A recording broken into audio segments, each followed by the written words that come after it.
virus. Several families have been thrown into mourning as a result of untimely death of their loved ones arising from the deadly Lassa fever, which is caused by an infection with the Lassa virus spread by rats. Oh yes, the rats that live in large numbers around us, they carry the virus in their urine and feces and live in the homes and areas where food is stored. So, the ingestion of foods and drinks contaminated by the saliva, urine and feces of infected rats, catching and preparing infected rats as food, inhaling tiny particles in the air contaminated with infected rat urine or dropping, and direct contact with a sick person's blood or bodily fluids through the mucous membrane such as the eyes, the nose, the ears, or the mouth are ways of getting infected. Early symptoms of the disease which occur within the first 3 weeks of coming in contact with the virus include fever, headache, chills, diarrhea, nausea, vomiting, sore throat,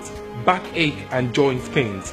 Late symptoms include bleeding from the eyes, the ears, the nose, bleeding from the mouth, rectum, the eye swelling, swelling of the genitals and rashes all over the body that often contains blood. It could progress to coma, shock and eventually death. Yes, please. The good news, however, is that Lassa fever can be prevented.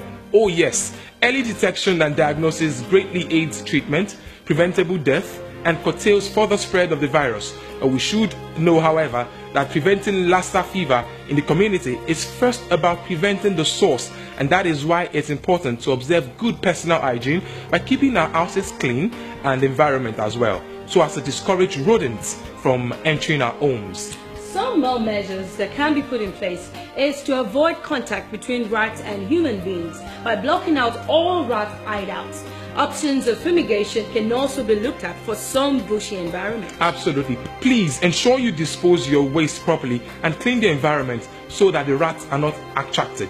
Store foodstuffs in rodent-proof and airtight containers. And above all, also ensure you cook all foods thoroughly. Discard any food item that might have been contaminated in any form by rats. Practice constant hand washing with soap and water. Promote a better personal hygiene. And as soon as you suspect Lassa fever or you have persistent fever not responding to the standard treatment for malaria and typhoid, please kindly report to the nearest health facility. Or call the following numbers. Together, let us build a healthy nation.